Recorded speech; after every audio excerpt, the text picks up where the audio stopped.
Welcome to the regular meeting of the El Centro City Council for Tuesday, February 17th. First item on the agenda is a roll call, please. Mayor Silva. Present. Mayor Pro Tem Jackson. Here. Councilmember Sanders. Here. Councilmember Cardenas. Present. And Councilmember Villegas Walker. Here. Okay, we'll have the Pledge of Allegiance by Councilmember Cardenas and the invocation by Councilmember Sanders, please. You guys join me in the flag salute. Ready? Begin.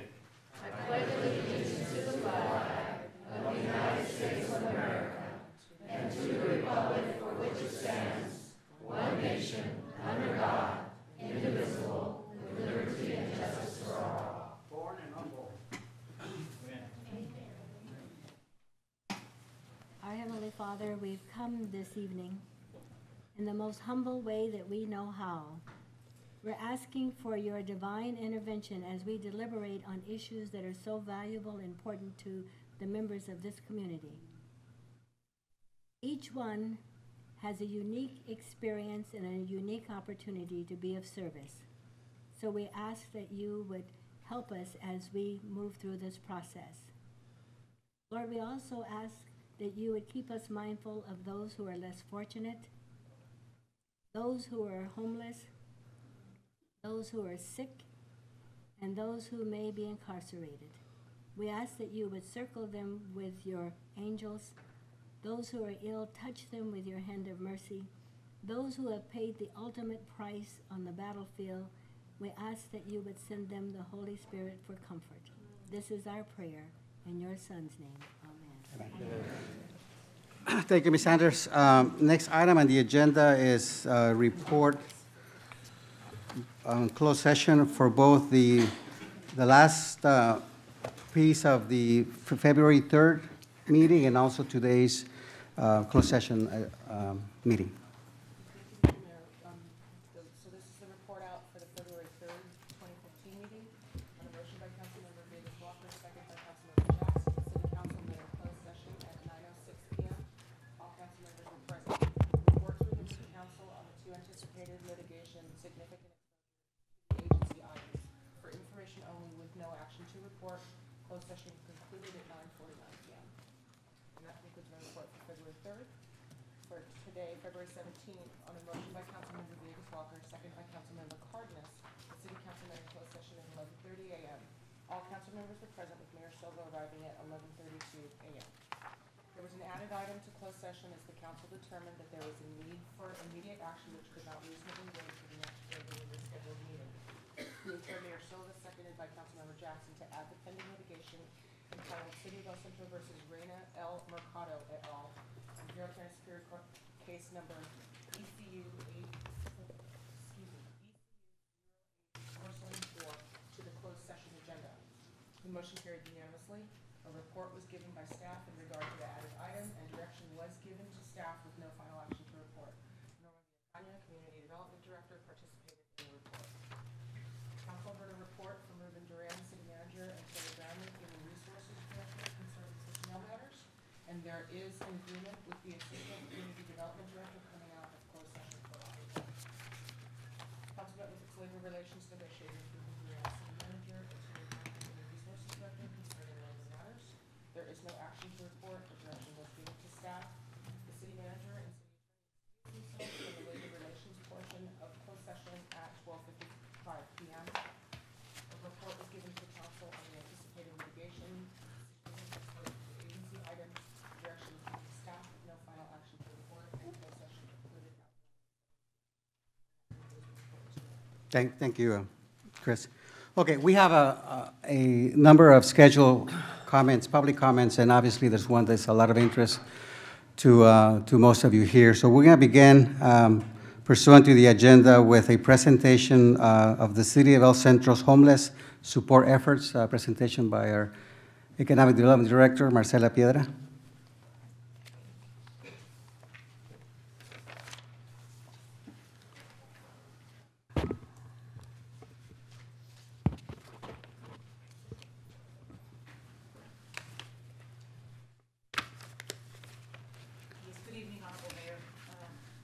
Council. Hopefully this is on. This presentation actually is a follow-up to a presentation that was done by Mr. Daniel Ochoa. You may recall that back in January, he came before council indicating or expressing the need for the city to consider establishing a homeless shelter, particularly for men here in the city.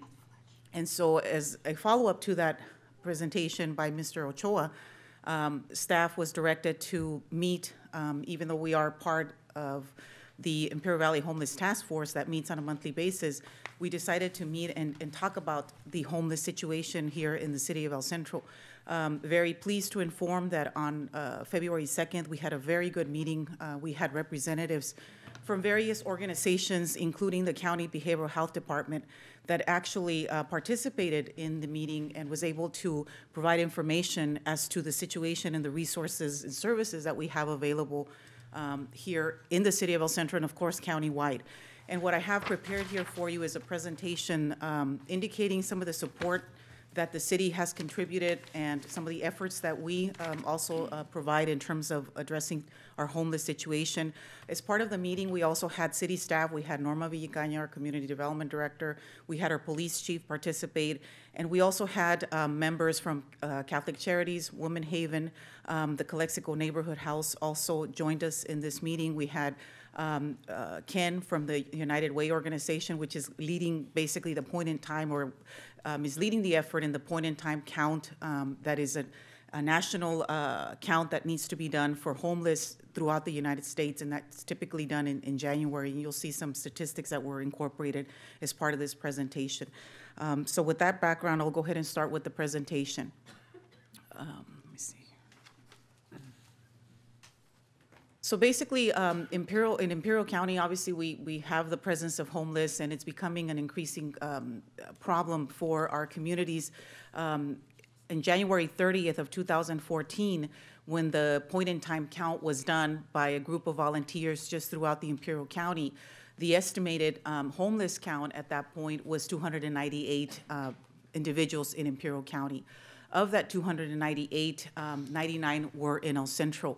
Based on some preliminary data, because on January 22nd of this year, we once again did the point-in-time count for Imperial County, and based on preliminary figures, even though the committee that's working on having this count updated indicated that in the city of El Centro, our homeless count for this particular period of time was 138. So there was an increase.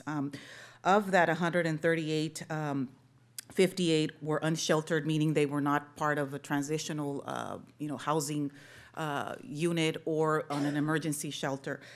58 were unsheltered, and 80 were sheltered, meaning that they were in some type of transitional housing unit or in a shelter environment. Going back to, even though, again, the numbers are being compiled and verified for the number I gave you, of the 298, though, that was reported last year, 99 were female, 207 were male, 77 were under the age of 18, 8 were between the ages of 18 and 24, and 213 were over the age of 24. Some of the factors, obviously, that are contributing to the rise in the homelessness include the lack of affordable housing, persons whose income level fall below the poverty level, reductions in subsidies to the poor, and obviously some issues with drug, alcohol abuse, and mental illness. In terms of the city's efforts in trying to provide assistance or services, partnering, our major efforts fall under the umbrella, basically, of our community development block grant under the Consolidated plan. And basically, these are the strategies that are included in this plan that the city obviously addresses.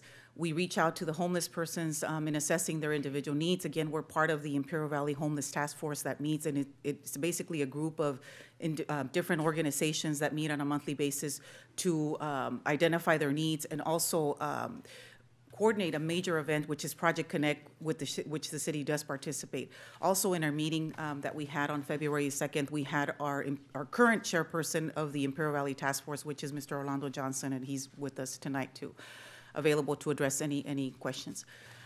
We also assist in addressing the emergency and transitional housing needs, helping homeless persons make the transition to permanent housing, help individual families avoid becoming homeless who are receiving public assistance. The following are specific actions that the city takes to address homelessness. Again, we work directly with the Imperial Valley Homeless Task Force, which under the federal recognition, it is known as the Continuum of Care Committee with regard to addressing homelessness. The city does provide, as you're well aware, funding to nonprofit organizations such as Women Haven and House of Hope that provide direct services to the homeless, specifically women and children. The city is an active member of the Imperial Valley Homeless Task Force and attends the monthly meetings. The city participates in the annual Project Homeless Connect event, which is typically held February, March. For this year, it's going to be held in March, and it's actually held at the National Guard building on 4th Street. City staff participates in the Emergency Shelter Grant Applications Ranking and Rating Committee. The Emergency Shelter Grant is basically federal funding that is available for local nonprofits to, again, continue expanding the services to the homeless population. We participate in that Rating and Ranking Committee. And of course, we facilitated the roundtable discussion with various agencies regarding the possibility of establishing a temporary emergency shelter for men and transitional youth between the ages of 18 and 24 years of age. As part of the discussion when we had our meeting on February 2nd, we had the Imperial Valley Regional Occupational Program. We had a representative from there, and he indicated that based on certain clients that they're seeing, there is a specific need for this transitional, what they would characterize or describe as a transitional youth group, that they don't have housing available for this group. And so that was another need that was identified in addition specifically to obviously providing a shelter for men. So what we hope for is that we continue having on a quarterly basis or as needed basis even more frequently meetings with these specific groups, and we talked about the possibility as part of the homeless task force to rotate our meetings to the different cities, because every city is unique and faces perhaps different challenges when it comes to the homeless population. And so part of our follow-up to the meeting that we had in February was to continue this dialogue and meet with specifically with city representatives to talk about our issues and really provide targeted efforts to deal with our homeless, which for us as a city obviously is very important.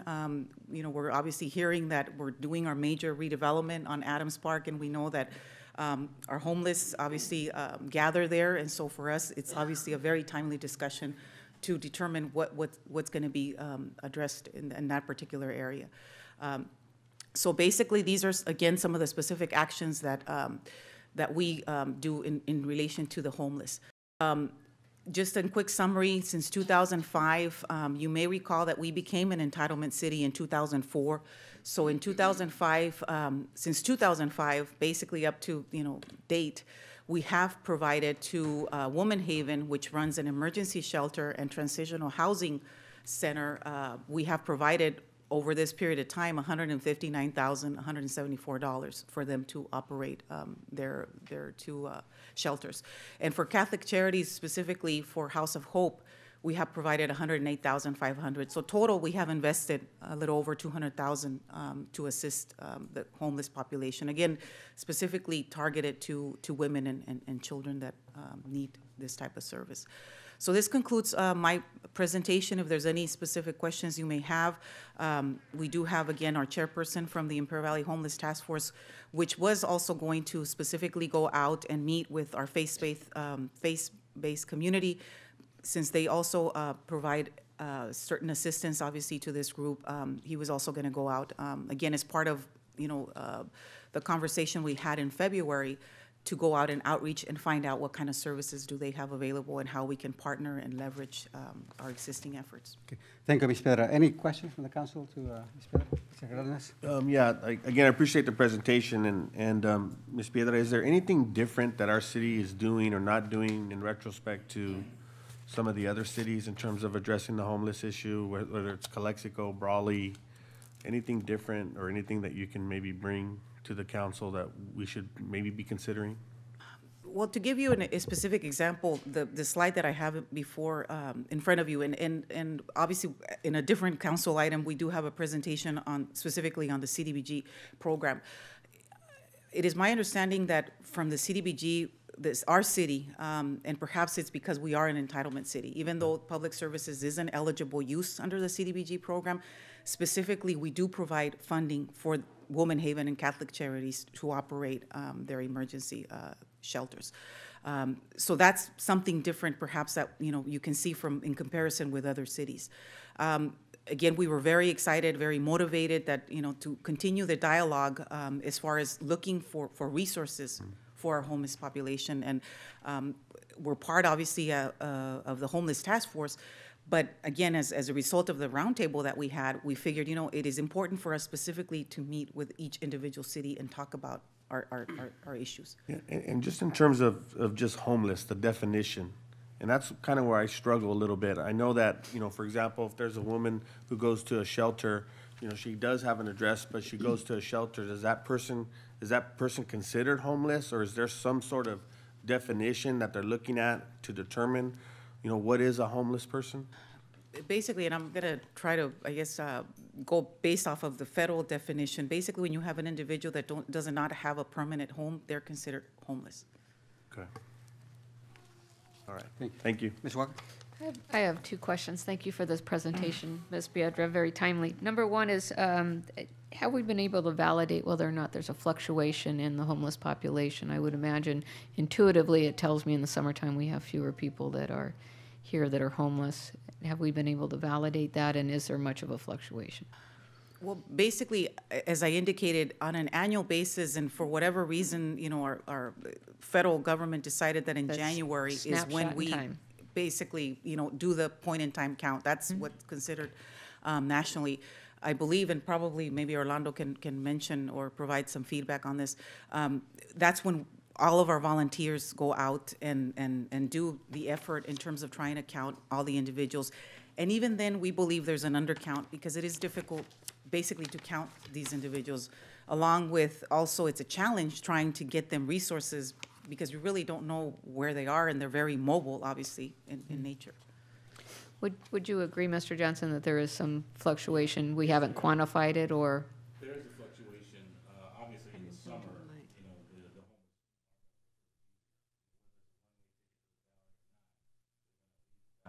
Yeah. be here in the winter.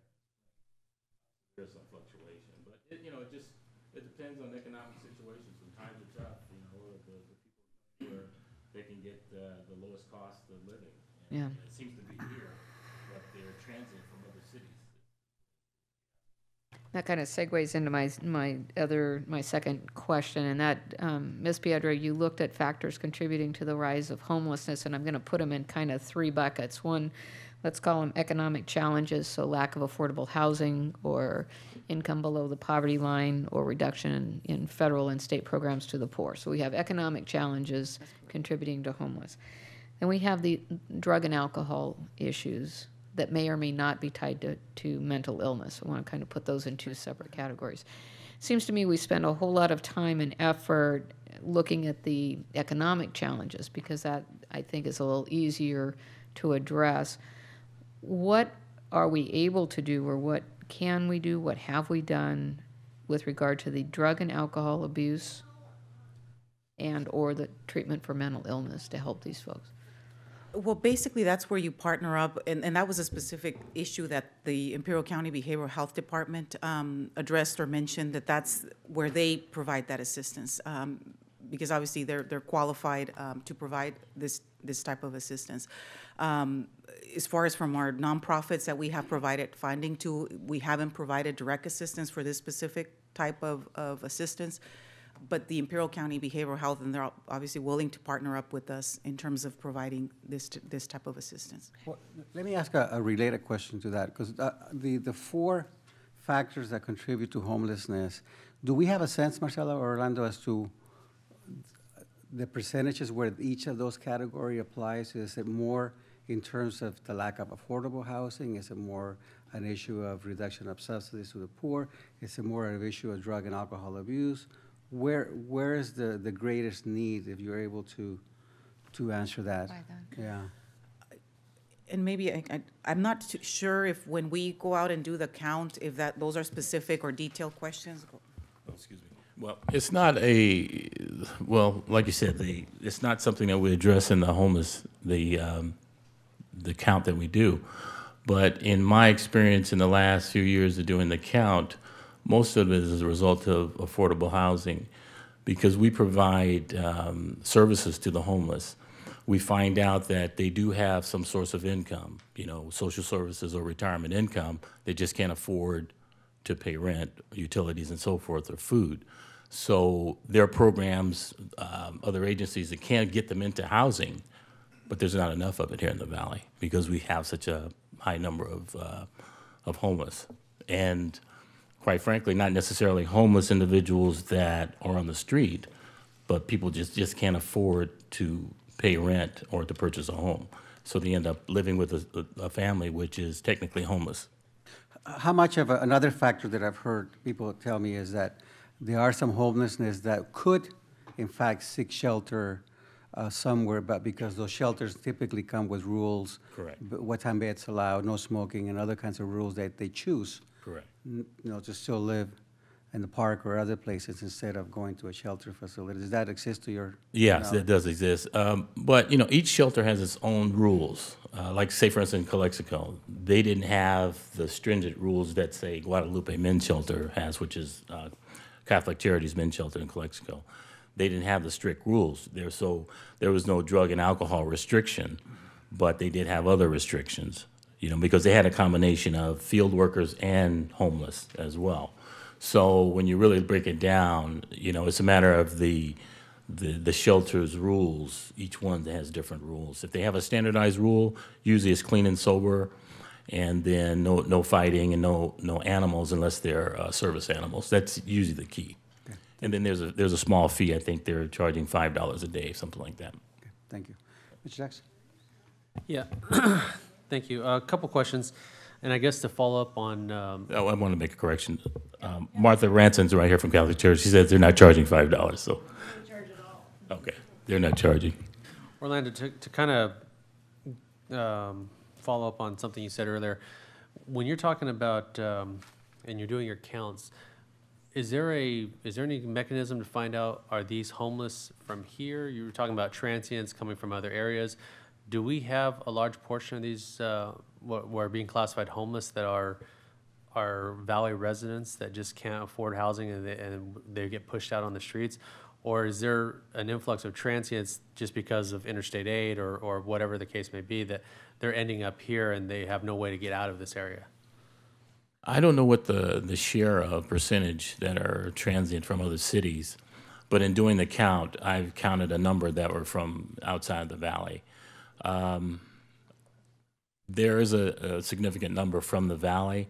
A lot of people from the Valley usually end up with their families, but for some reason they end up, outside the family for some reason, probably for drug or alcohol problems. But there is a percentage that is from outside the Valley. That number I couldn't tell you.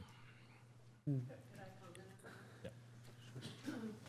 Martha Ransom, Catholic Charities. I'm part of the count as well. Yeah, she's the vice chair for the homeless task force. Actually, the point-in-time homeless count is really mostly an observational activity. It really is going around and counting people we see. A very small percentage that we actually do interview. So it's very hard to answer that question. I think Orlando's experience is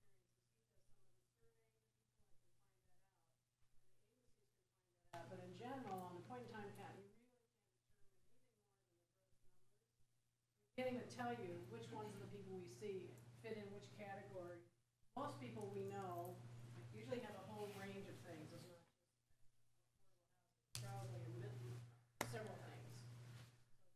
That's the one dilemma about the point-in-time count. It really is a snapshot.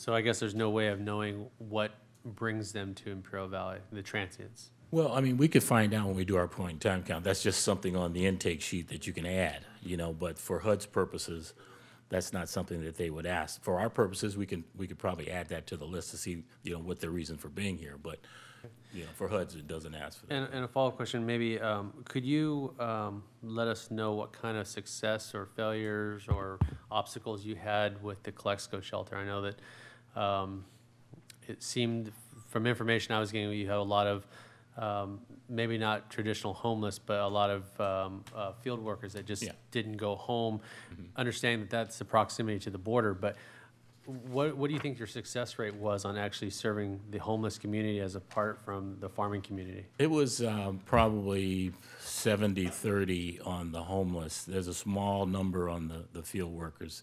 There's, as someone was telling me, they get up at 2 or 3 in the morning to prepare for work. There were 4 buildings. One was for admin, and one was for homeless. One was for field workers, and one was for families.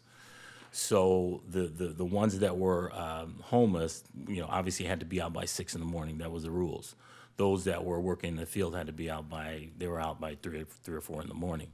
But there was a small number there, and those are the ones that can't afford because they're sending their money back to their families in Mexico, which is technically homeless for them. But for services, that wasn't the target for Calexico, was for them. It was for the homeless that were on the streets with all these other problems. And you said families. Are we talking families with children? Or are we talking couples? Yeah, families with children, husbands and wives. There was one building, I believe, for that purpose. I think there was maybe 1 or 2 families, not correct, that were homeless, and there were some that were workers in that same situation. So there was a mix. Okay, thank you. Ms. Anderson, any questions? Perhaps not a question, Mr. Mayor, but thank you very much. More of an observation. No, I'm sorry. Go ahead. Thank you. As an observation, I know that we all recalled at how happy we were when Chelsea Homes, and we don't call it Chelsea Homes, moved in over here on North 8th, and that was set aside. And some of our partners were, in fact, behavioral health when we put that facility together. In addition to that, we're working closely, Mrs. Pedro, are we not, with the Housing Authority as they move forward with trying to make sure that there are spaces available that we would categorize as affordable. Now, affordability is a relative, I think. Much of the things that we noticed when we were doing the 2010 census was that individuals were falling on hard times as it relates to jobs. Their jobs had played out, or their jobs were temporary, or they were underemployed, if you will. Employed but underemployed. Does that make sense? Yes. Underemployed meaning that whatever they were being paid was on a part-time basis and not full-time basis, which then did not allow them the resources necessary. When we talk about how are we going to pay rent, the rent also requires that they pay a first and last month's rent, Correct. plus utilities. So when you add all of that together, it does make it a very cumbersome for individuals who are down on their luck or underemployed to find particular housing that could be available. But the question that was posed to me by several individuals was, El Centro has a lot of buildings in its downtown area that are vacant. Why couldn't we use those buildings, if you will, to house the homeless?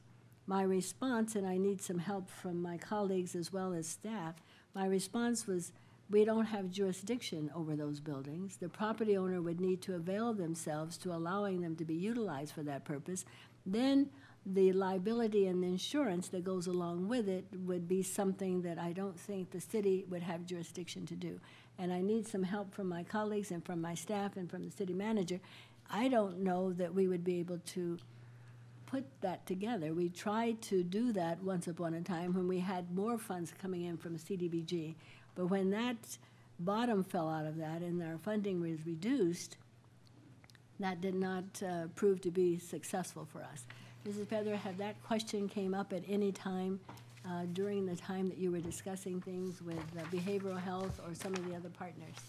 Actually, that was one of the specific issues that was discussed, the particular item, the particular building that we were looking at, because we realized it actually is suitable, and that's where we do the Project Connect activity that we do on an annual basis for the homeless is the National Guard building on 4th Street. However, we do understand, and actually Mr. Johnson did outreach to them, that it's a staffing situation, that at all times they need to have a staff member there in order to be able to accommodate that.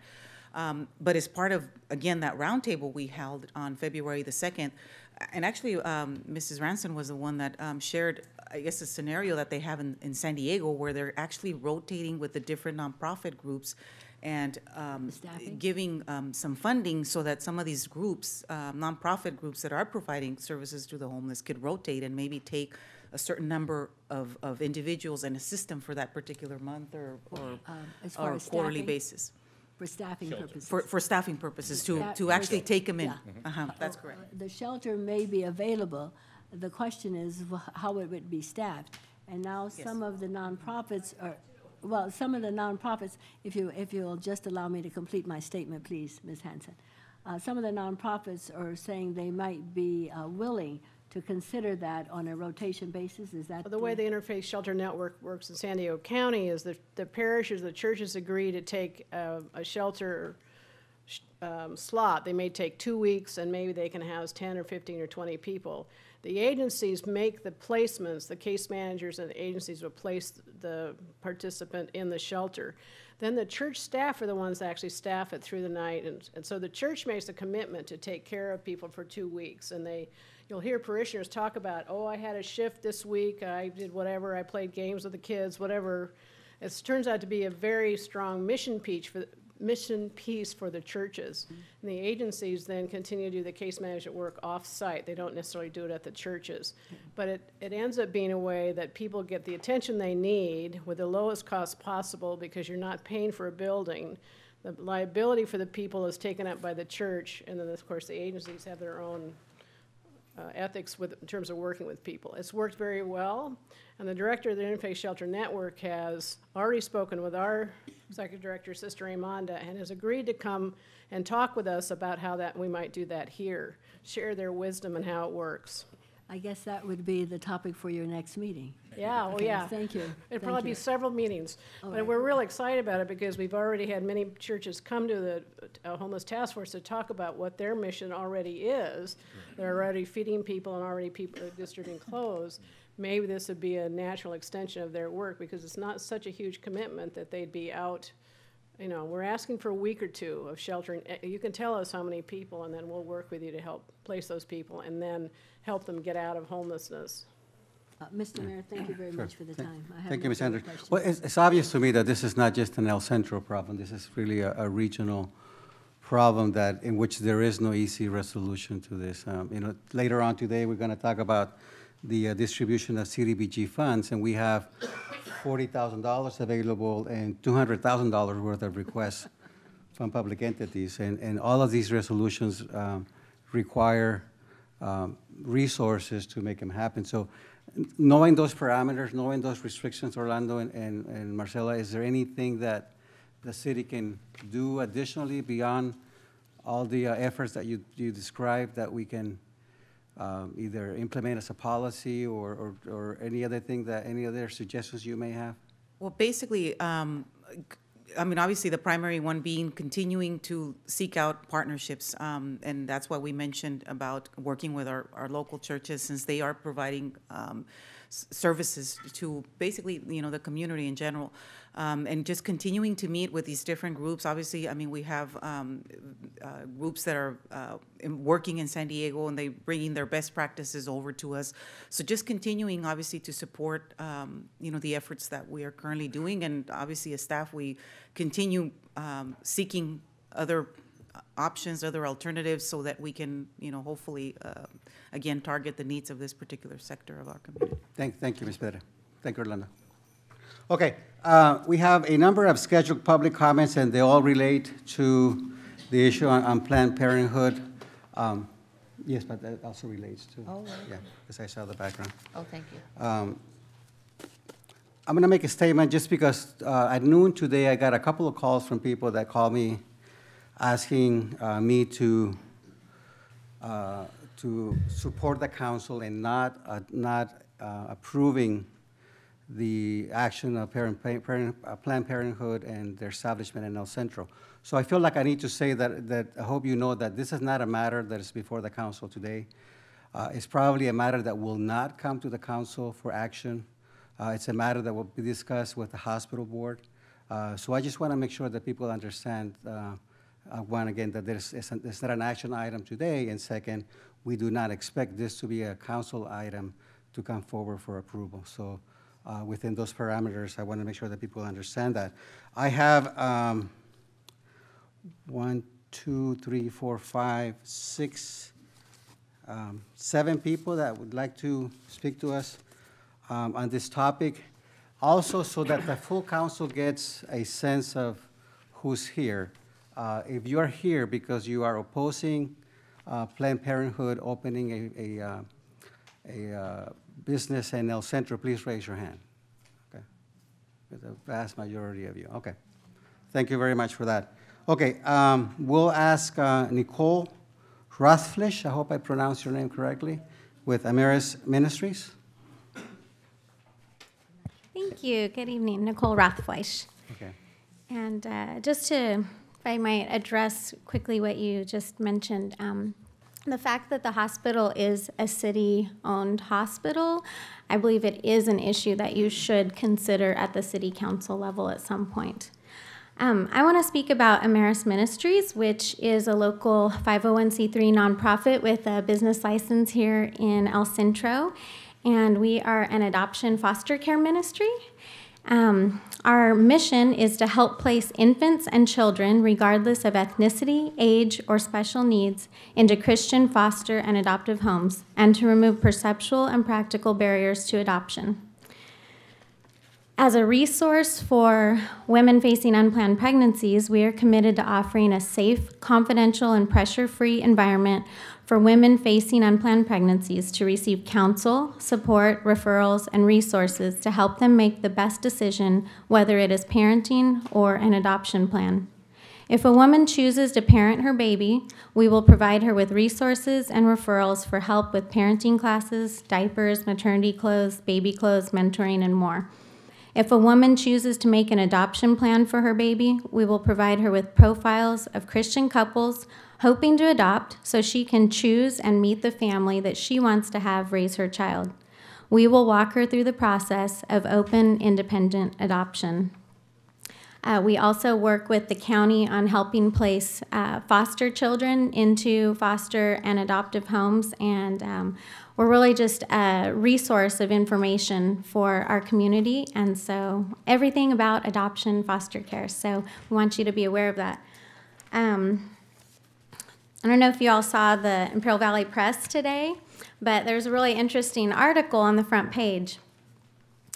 Humane Society reaches vital goal, no-kill shelter. And I'm just going to mention a couple of quotes out of this article. 96% of the animals that have left our shelter have found loving and forever homes.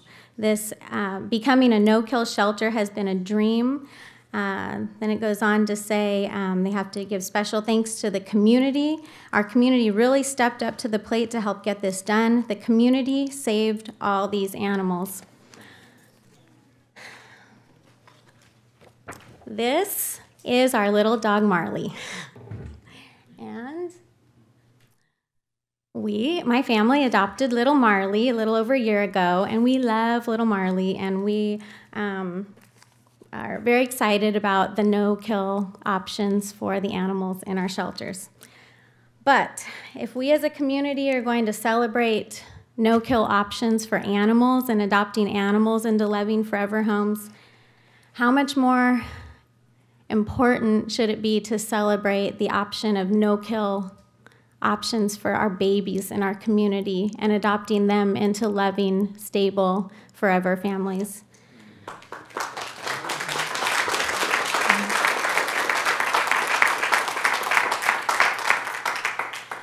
This is the face of adoption. This is my little girl, Ameris.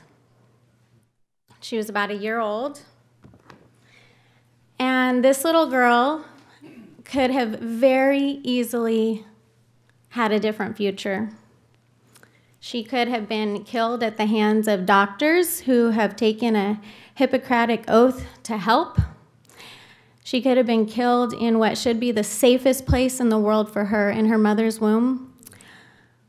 But I'm so thankful to God and to her birth mother that instead she chose life and she chose to make an adoption plan. This is her. She's 6 years old now with our little dog Marley. She is just the light of our lives, and we love her so much. And we at Ameris Ministries want to help make this possible for other babies, for other birth mothers, for other families here in El Centro and the Imperial Valley. This little girl is so loved.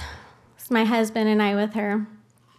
And we want this for the rest of these children. And we hope that you will do whatever it takes to make a stand for the children of our community, and that you will celebrate no-kill options, adoption, loving, life-affirming options for the children of El Centro and our community at large, just like we're celebrating them for the animals.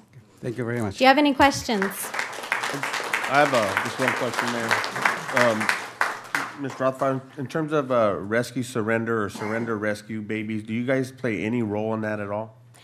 We do, actually. We have a relationship with the County Department of Social Services, and as we work to recruit, train, and support foster and foster adoptive families, and we work with the county to help place children into those homes. Our families are also available for safe surrender babies. In fact, just a few weeks ago, one of our families completed adoption, had the court hearing for the adoption here for one of those safe surrender babies, and it was just really something to celebrate. It was beautiful. And so, and how regularly is the Department of Social Services reaching out to you in terms of placement of children that are unwanted? There are a lot of children there that they call us about, and we're really glad that they do. And we're just hoping that the community continues to step up and families come forward, and we're happy to help walk them through the process, but they do call us regularly for help with that. Thank you. Mm-hmm. Thank you very much. Thank you. Thank you, Ms. Rathfield. Okay, due to time constraints, I'm going to try to keep speakers' comments to 3 minutes. There's a clock that you see on the screens, and please try to abide by that time frame. I'm not going to cut off people, but when you see that your time is over, please see if we can ask you to begin to wind down your comments. We have a long agenda, but your comments are very important to all of us. Okay, Pastor Chris Nunn.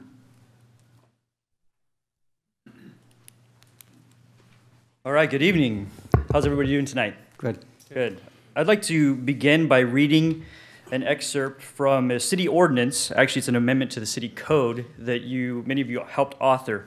It says this. It says, in order to serve the public health, safety, and welfare of residents and businesses within the city of El Centro, the declared purpose of this article is to prohibit hookah parlors in all zones where they're operating as primary, accessory, or secondary use as defined in this article.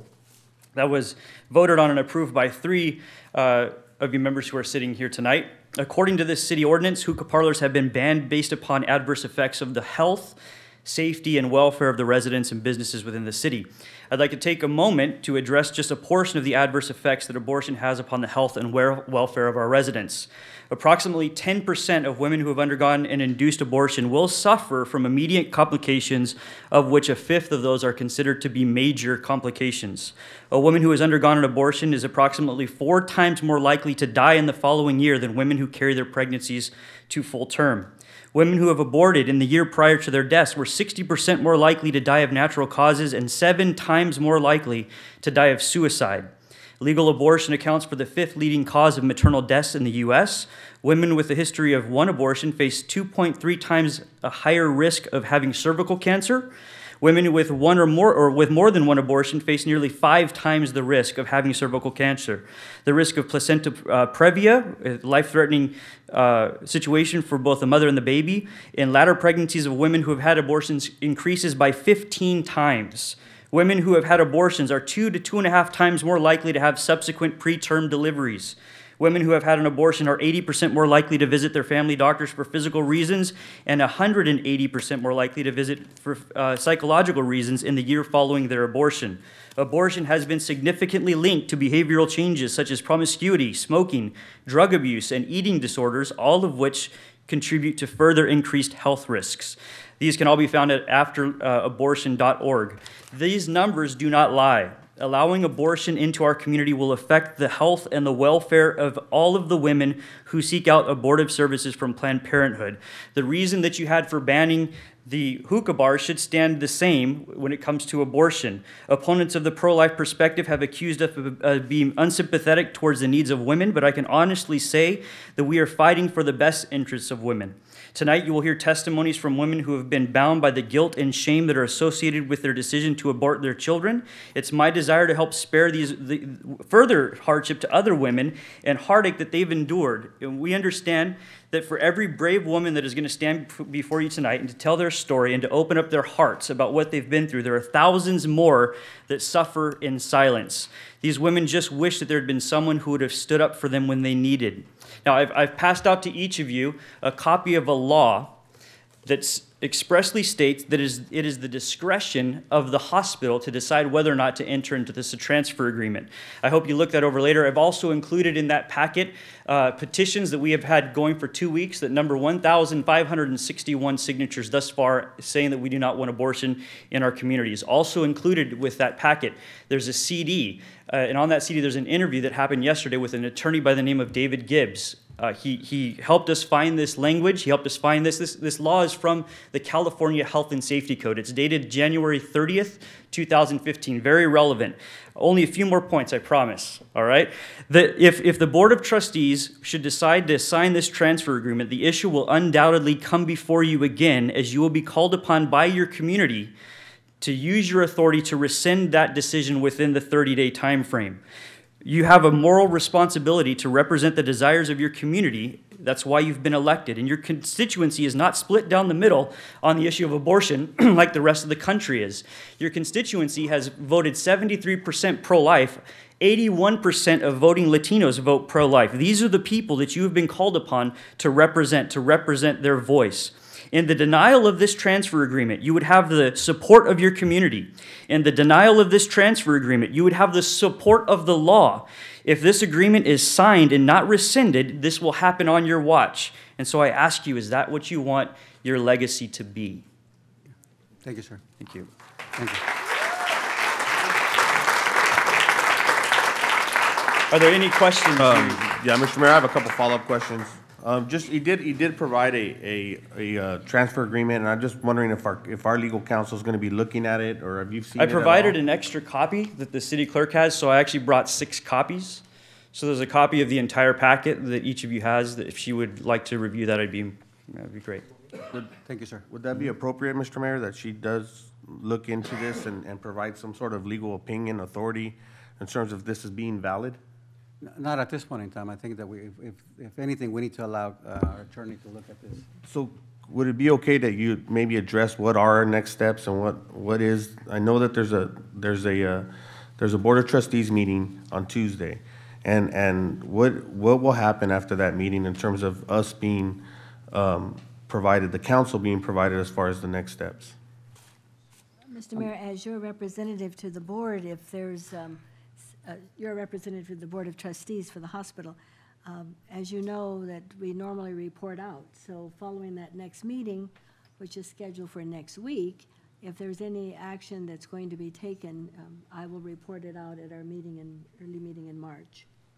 So in March, there would be a report out in open session as far as what were the outcomes of that meeting, of the Board of Trustees meeting? Correct. If there was something that was done in an open setting environment, if it was done in a closed session environment, I will not be reporting out because it would violate the closed session or confidentiality, but I will be reporting out to the council at its next regular meeting, which is the first meeting in March. Okay. Thank you. Thank you, Mr. Nunn. Marty Ellett, please.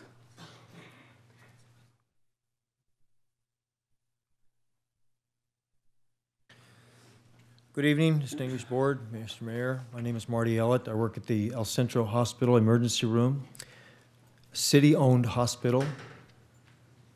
And I somehow get the feeling that you're suggesting that you don't have any influence over the city-owned hospital, the board that is appointed by you.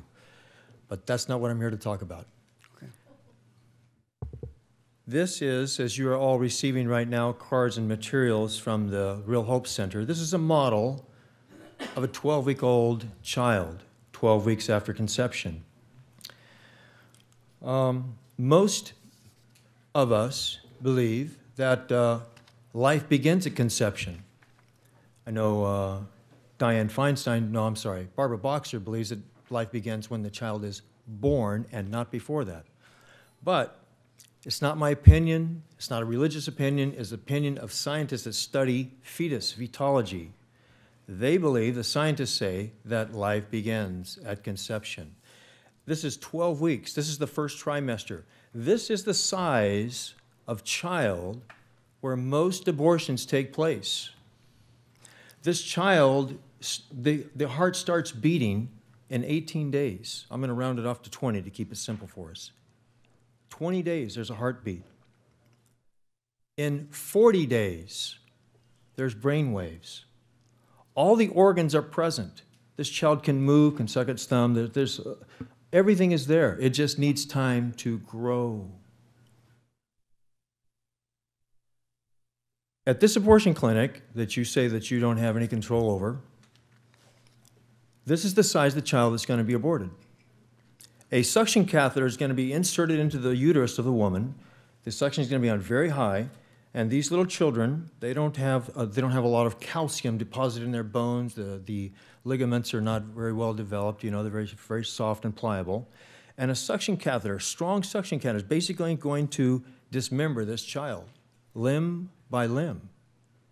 And that's the type of abortions that are going to take place if Planned Parenthood opens by physician assistants, nurse practitioners, and certified nurse midwives, not a doctor.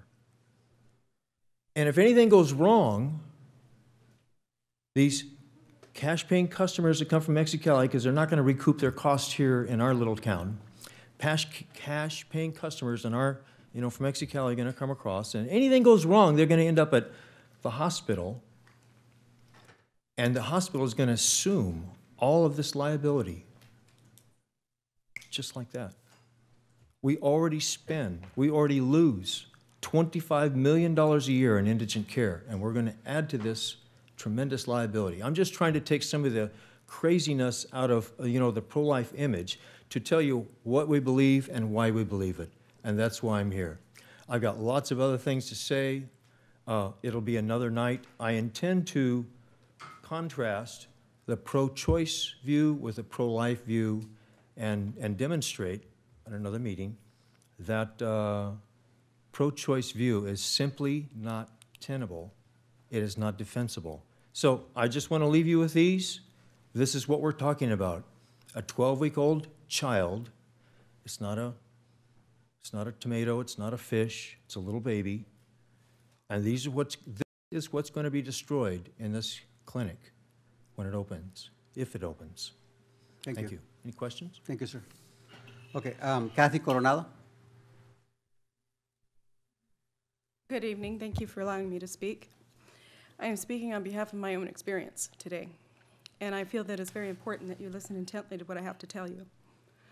Although abortion is allowed in America, it is a very barbaric and hurtful and harmful procedure, not only to the woman and the child, but to our society as a whole. I had prepared some information here that I was going to disclose to you, although it goes 7 minutes, and I cannot compound my experience into 3 minutes. So I'll just tell you the basics of it, is that 28 years ago, I worked for a large hospital conglomerate, Kaiser Hospital. I had a very good job and was engaged at 19 years old, excuse me, and on birth control, and became pregnant.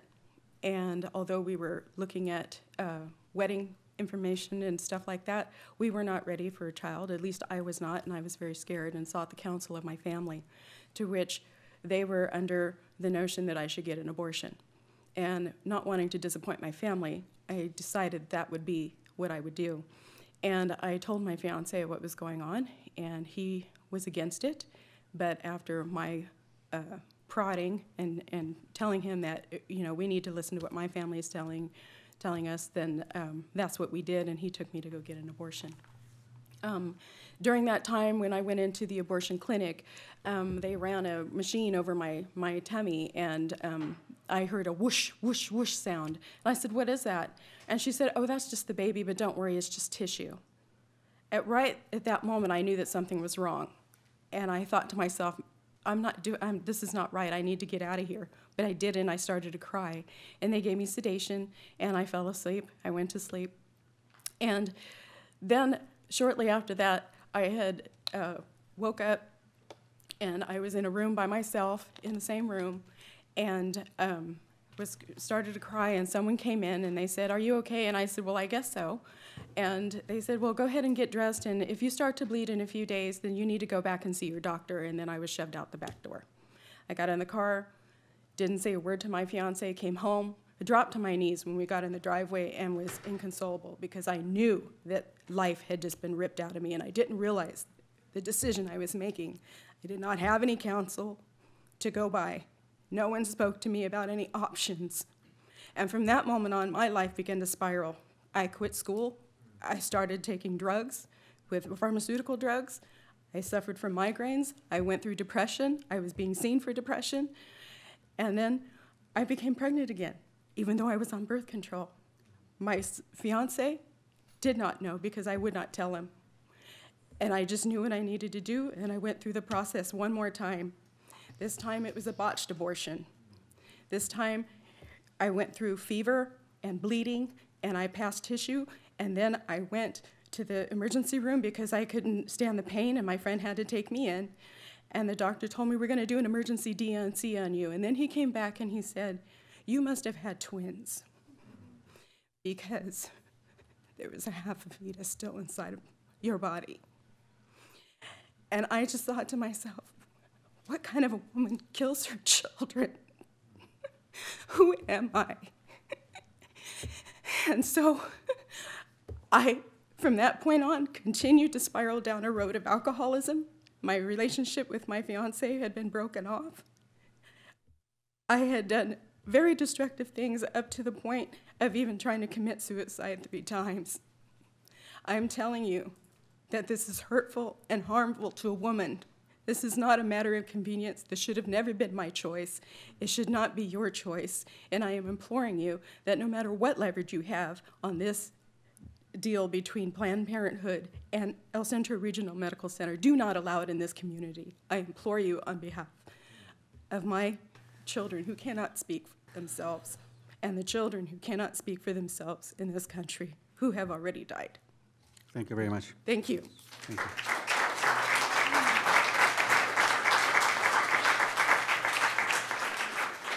Jackie Backstein. Hi, thank you for letting me speak. I understand that I'm probably just a random woman from your community to you, and I understand that my story is probably just another story to you. I would ask you please for just the next couple minutes, consider what I'm saying is perhaps maybe a daughter, a niece, a neighbor, a good friend, somebody that you can make personal to yourself. I had my first abortion when I was 15 at Planned Parenthood in Las Vegas, where I'm originally from. The sheer terror of having to tell my mom way outweighed any risk that I already knew about. I had heard that abortions were bad and that I may have some mental issues afterwards and I could bleed to death and all the horrible things, but honestly, the thought of my mom killing me was way worse. So I ran straight to the clinic with my boyfriend as soon as I could get the money together and showed up, gave them a fake name. I was embarrassed. I lied and said that I was 18. I lied and said that I was married, and I gave them his last name. They never checked any ID or anything. They said, okay. I don't know why I thought it would make it better if I said I was married. I was so embarrassed. They never checked anything, so if anything would have happened to me on the table, say, you know, I died or was bleeding to death, they wouldn't have had any idea who was there in the first place. Again, I was 15. Nobody even said a word to me when I walked in, like, sweetie, do you want to talk to somebody? Nothing. It was, how are you going to pay? I paid, I went back, I experienced a horrible, horrible pain, like I can't even describe to you the pain of, I mean, you know, pulling a tooth is pretty bad, okay? Imagine having your insides pulled out. I was sent out the back door within minutes. There was no recovery time that I was told I was going to have. I was shuffled out the back door to meet my boyfriend, where I was still a little sedated, woozy, falling all over. Shuffled out the back at 15 years old. My life also spiraled downhill, and what Kathy was talking about is no joke. And every woman I know that has experienced an abortion is almost in the same broken spot. I have failed to meet any of these women who are proud of their abortions. I think it was a great decision. I've only met the ones that wish and pray that somebody would have stopped them. I ask you please to just notice that we're moving along technologically and we're finding out all these things, like Marty's showing you this little model. That's no joke. That's a baby in there. We're finding this out as we were told back in the 70s that it was a blob. Now we're finding out it's a real baby. And now I'm getting to see all these pictures of my girlfriend's ultrasounds that there's a real baby in there. And at night, I'm picturing what Marty was talking about, those pieces of that little body being ripped out of me. When I look at my little daughter, who's 11 now, I picture, what if the baby looked like her? And I picture her as a teeny tiny baby, and I think, my God, I can't even imagine somebody ripping her limbs off of her. And that's what they do. It's suction. They're sucking the limbs off of these babies. And maybe you don't want to think about it like that, but after you've had it done to you personally, that's all you can think about. And I understand that maybe this is not in your power, sir. This is not something that you're going to address. But I beg you to find some way to do it. Do whatever you can. Thank you for your time. Thank you.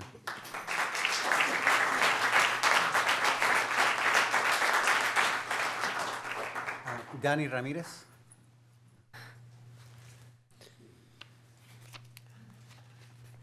Good evening, members of the council and all the people in the audience. My name is Danny Ramirez, a resident of Calexico. I hope you don't hold it against me. All right. My wife, Lily Ramirez, is right there with the green jacket. She's on the board of Birth Choice, a crisis pregnancy care center.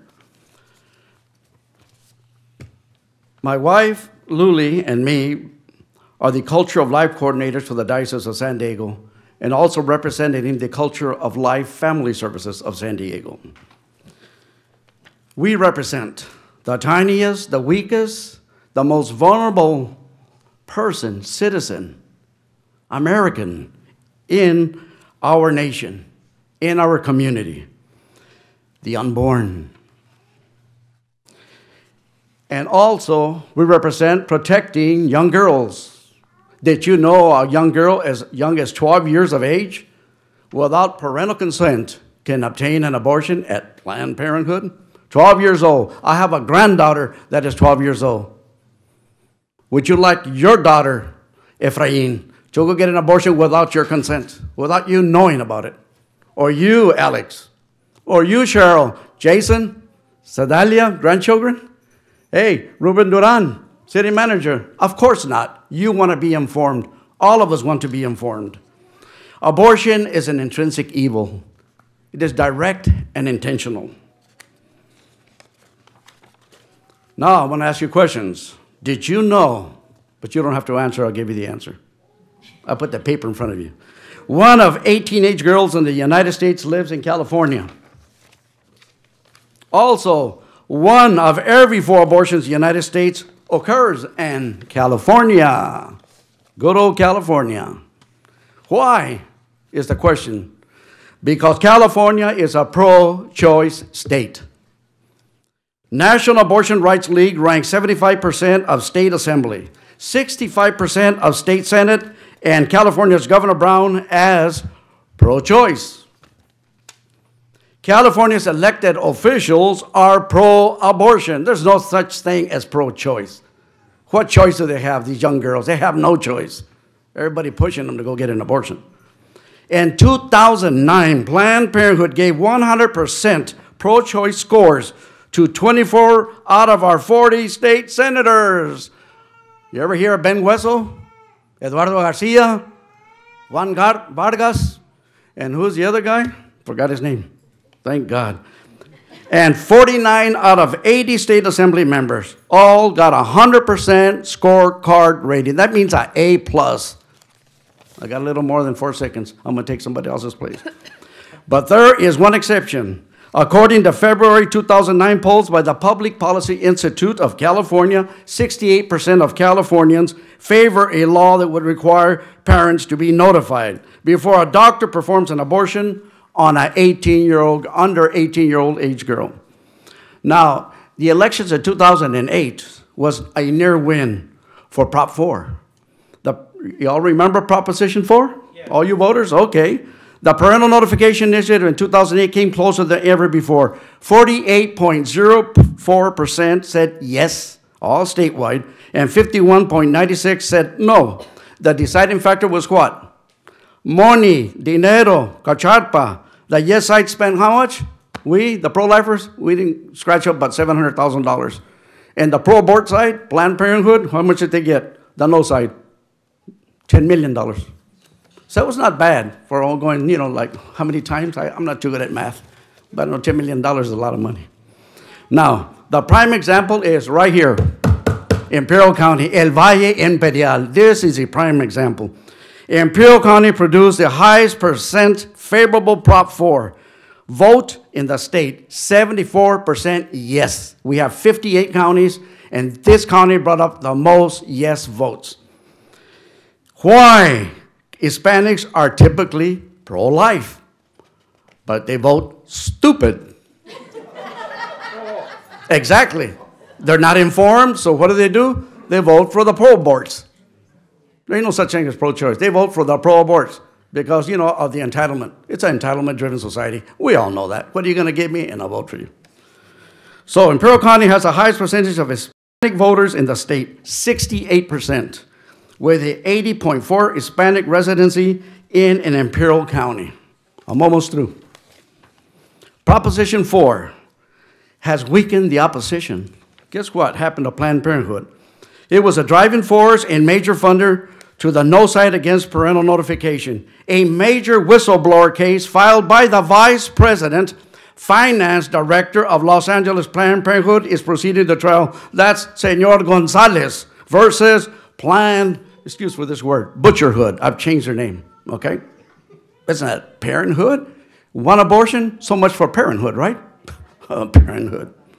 Golden Gate Planned Parenthood in the Bay Area, a major funder of the No on Prop 4 campaign, went bankrupt in 2010. U.S. Congress is investigating Planned Parenthood as we're speaking right now for the misuse of these funds. So my friends, let us join 36 other states that have parental involvement laws. Let Imperial County take the lead again in 2016 with the Parents' Right to Know initiative. And ending, I beg you to stop Planned Parenthood from opening. I'll even get on my knees to do what I have to do to stop them from opening an abortion mill in El Centro.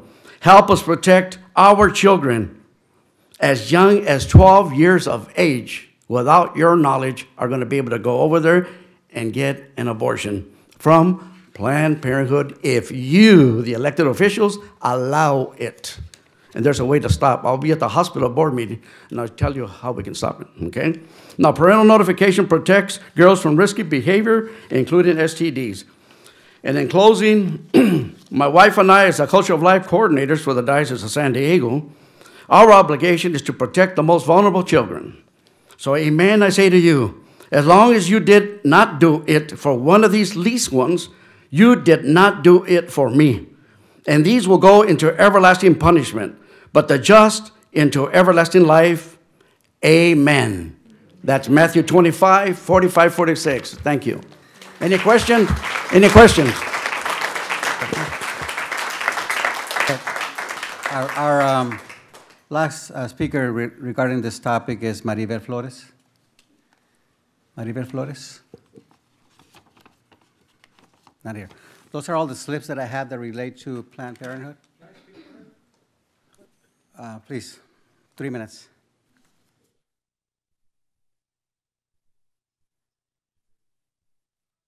Can you say your name for the record, please? Yeah, my name's Major Jerry from the Salvation Army. And I like to say that what's going on here in Imperial Valley, when I come in 10 years ago, was a valley of, as a family, a place where people could come and feel safe. Oh, it's not perfect. We have problems. But everybody worked together in solving the problems. What's happening here now, in this building going up, and having a front to say, we're doing this and we're doing that. In the back end saying, come on, we'll take care of your problem. We'll do away with that child. Think about this. What if you're that child? You know, what if I was that child? I wouldn't be here right now. I was raised in a dysfunctional family. And I thank God my mom didn't have an abortion. But everyone has, you have the voice to make a change. And I'm pleading with you. Please, we're the voice of those that don't have a voice. And those kids, when they do an abortion, that baby may be the next mayor of the city. When they do an abortion, that baby may be the next president of the United States. And you're denying that baby to be born, to have a voice as you have because you were elected, because you were not aborted. How dare we, as citizens of these United States, united, where we care more for the animals than we do for the babies? God help us. It tugs at my soul, my heart. But whatever is decided, we're going to have to pay for the consequences. And let those be the right decisions, that the consequences will be great for the valley, for these children, for these parents. Salvation Army is working to help these parents, putting them up in a motel, helping them to get ahead, to move forward, helping them whatever we can do. And I mean that. We don't need that place. We don't need it. We have these people here that have the information these kids need. And if these people do want an abortion, let them go someplace else to have it if that's how bad they want it. Let this community be a community of family that cares for one another and cares for these kids that don't have a voice. Please, I beg of you. Thank you.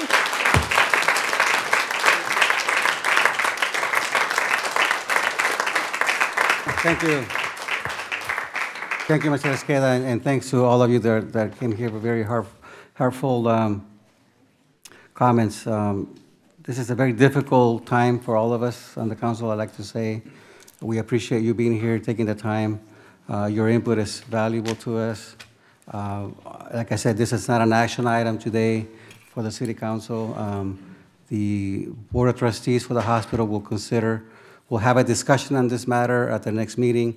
We're not sure at this point in time, I'm not sure at this point in time what the nature of the discussion will be. But if it comes to the council, it'll come at a later time. So any comments from the council or anything?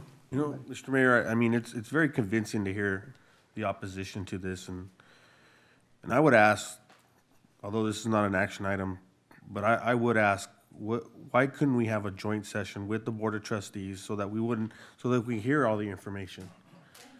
Well, I'm just not clear why that's not an option.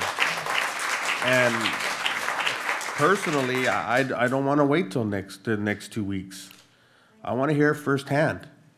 And what's involved for us to be part of this joint session meeting with our Board of Trustees. And I'll defer to legal counsel on that. Okay. We'll discuss that at a later time. Yes, sir.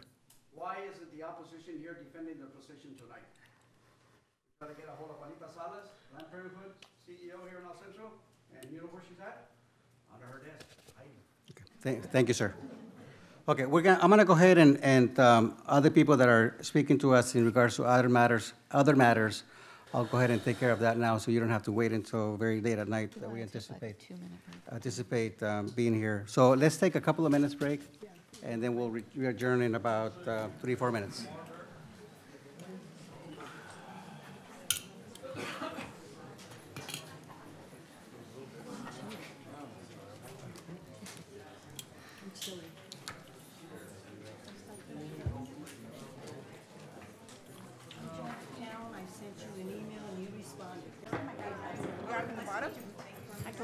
Home at 7:30. Hurry up here. Oh, I didn't even think. I thought 8:30 for sure.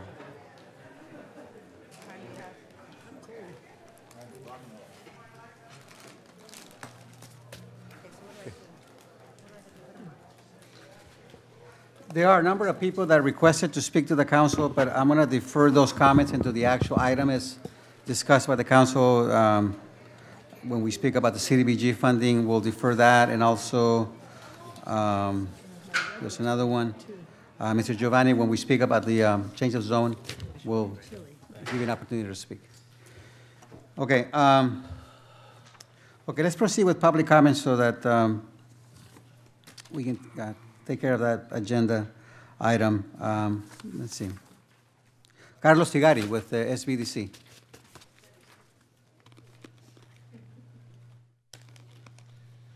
Good evening, Honorable Mayor and members of the council. My name is Carlos Figari, and I have Katie Luna with me. I'm the director of the Imperial Valley Small Business Development Center. And what I came here to share with you is that we are starting a new program on the 10th of March with the purpose of reaching out to the businesses that have been affected by the major employer closures in Imperial Valley. And what I'm really looking forward to is helping people that have a current business, helping them increase sales, find out what can we do to help them reestablish themselves. And that is something. It is a six evenings. It's a fast-paced, accelerated program that is going to focus on 4 things: increase sales, increase profits, obtain financing, and gain market share. So I would like to share this with you because there's a lot of folks that have been affected, and what I've been finding that they think they're the only ones. And there's a lot of us here that have been affected, a lot of business owners, and I want to reach them. I want to find them, help them, and get their business repositioned so they're able to generate positive outflow for themselves. So that's something that we wanted to share with you, and we're excited about it. It is six evenings of their time, very hands-on situation. They're going to come to work. We're going to help them do it, find out really what the problem is, and get the solution right in those courses. So we're going to have 4 different courses throughout the year. One of them is going to be in Spanish entirely, and the other one's in English. So please share that Awesome. with people that you may know that may need a little help. And sometimes they already know the answer. They're just looking for someone to help them do it. And that's what we love to do. I have a great team at the Imperial Valley Small Business Development Center, and I look forward to helping them. Are there any questions? Do you have a flyer, Carlos, or anything? I happen to have them handy, and Awesome. I will leave it back there Okay. for you. Great. Any questions from the comments from the council? Thank you. Thank you, Carlos, for coming. Thank you. Thank you. Thank you. Thank you. Thank you very much.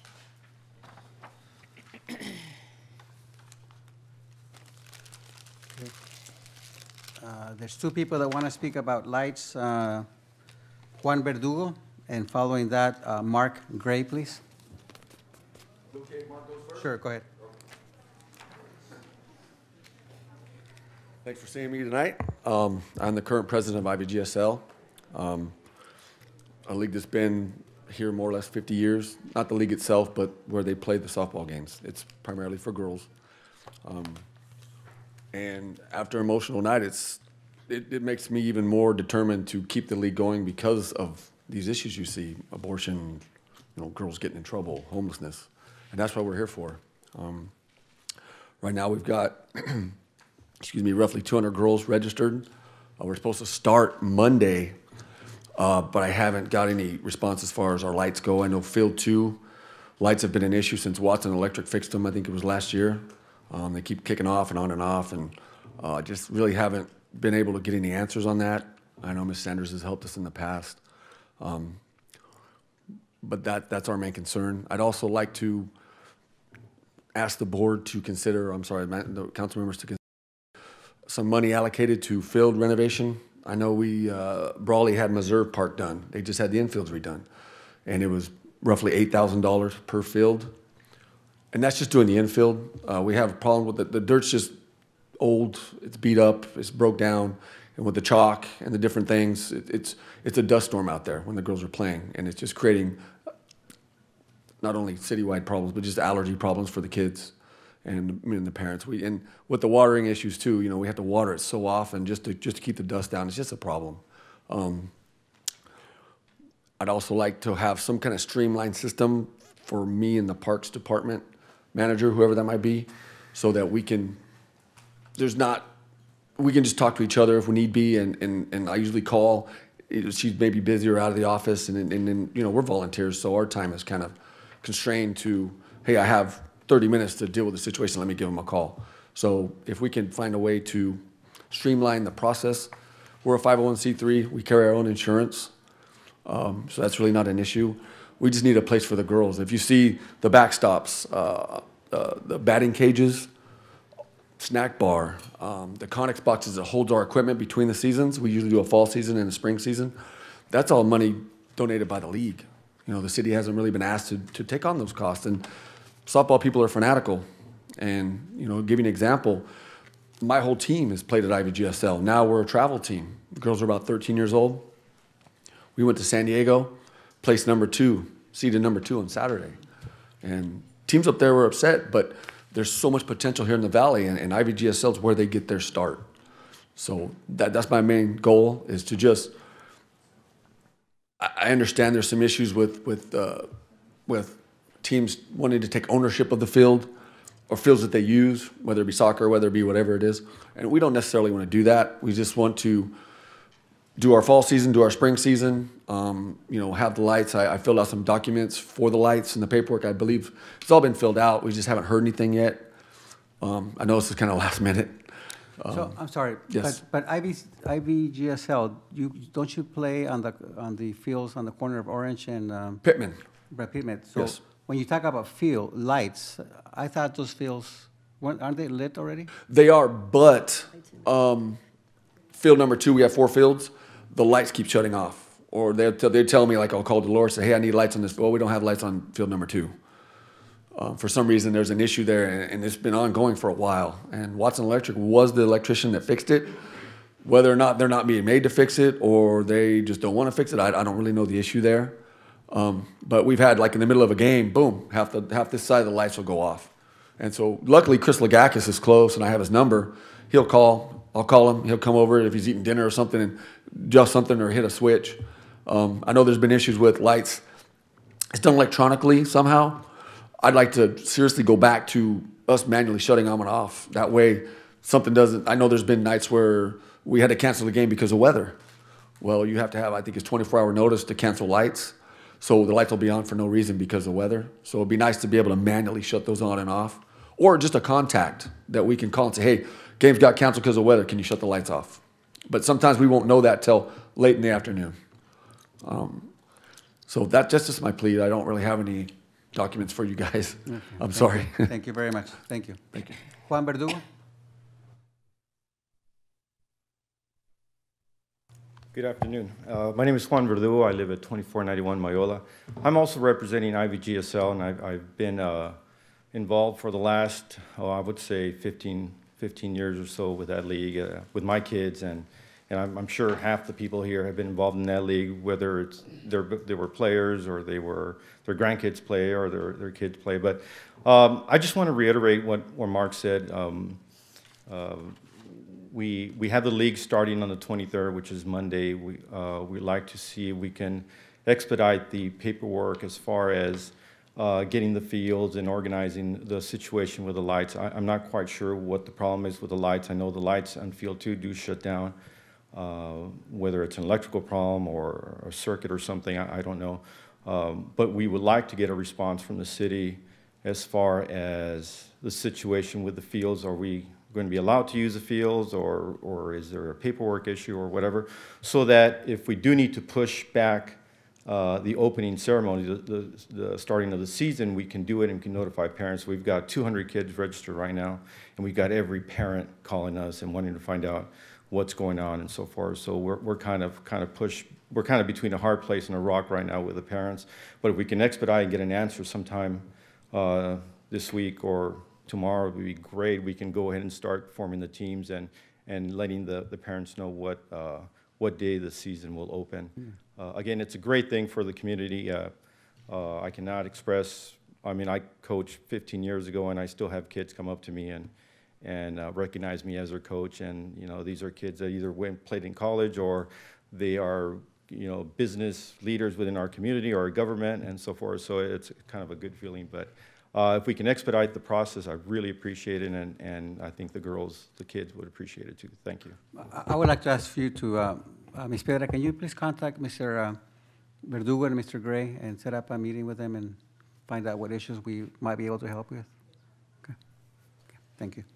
Mr. Mayor, is that regarding the lighting, is that an IID issue as far as the lighting, or is that something that we can do in-house as she meet with them? Maybe that can be... Based on my recollection, it appears that we have done some electrical work out there. I would need to touch base with Chris Legakis, our park supervisor, and find out what the situation is. And also, if they have in fact submitted their paperwork, then we'll certainly take a look at it. Some of the issues we have is sometimes some of these leagues call us at the last minute to schedule. I know staff has asked for the leagues to provide their schedules in advance so that we make sure that we properly, obviously, provide the lighting to them.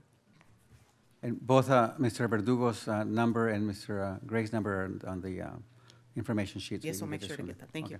Thank you very much. David Hernandez. Thank you. Thank you, sir. My name is David Hernandez. I live at 110 Driftwood. And first of all, I'd like to say thank you for the City Council. About almost 10 years ago, you approved me to get paint and a brush and take the graffiti down. And my second thanks I want to go to is the new chief of police.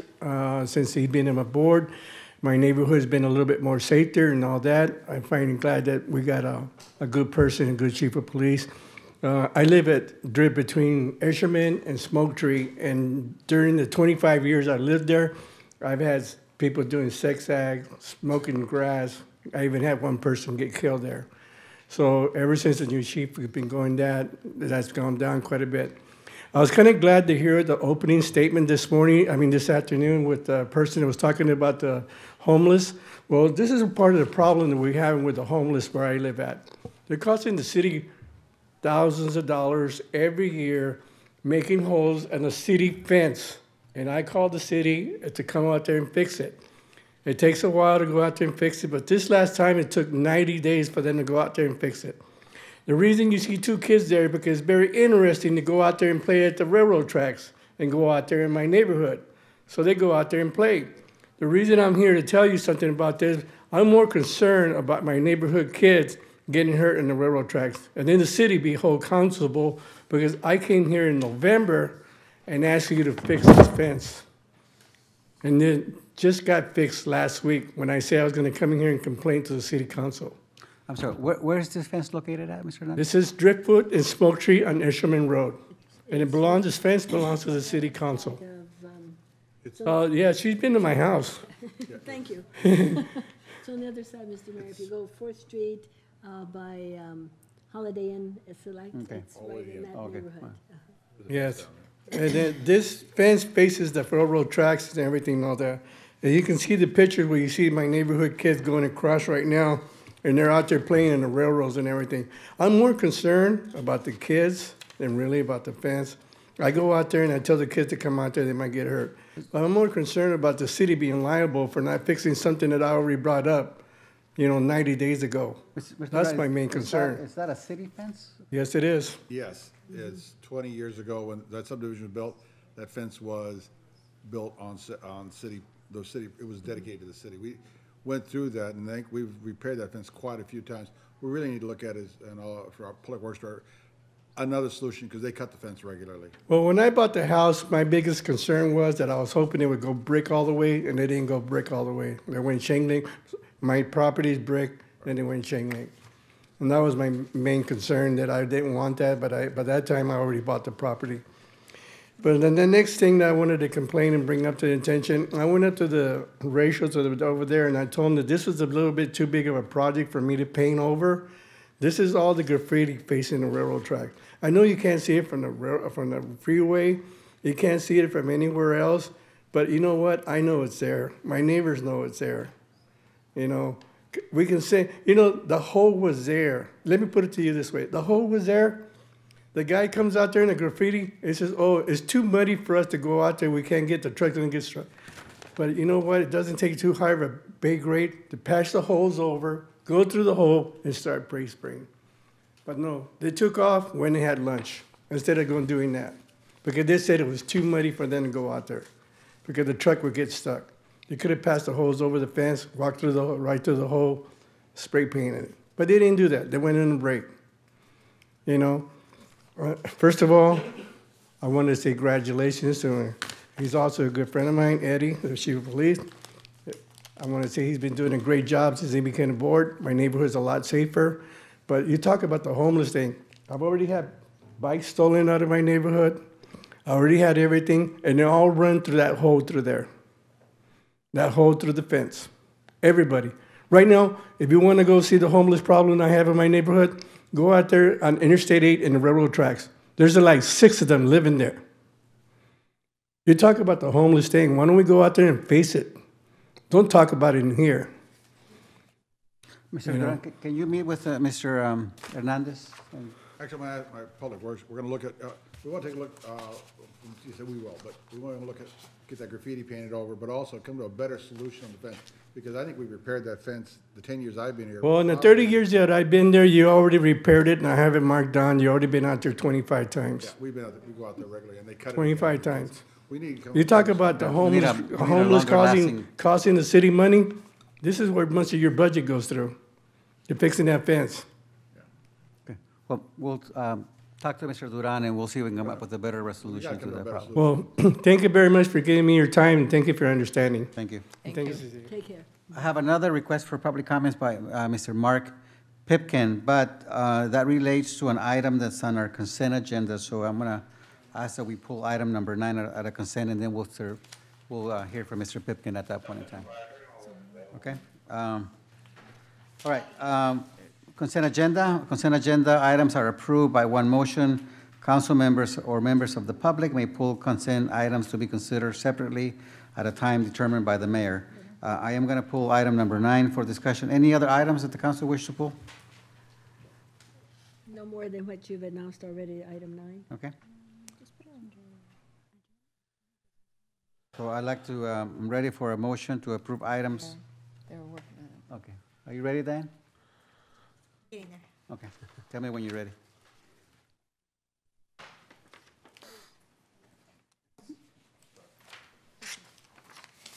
Okay, items 4 through 8 and items 10 through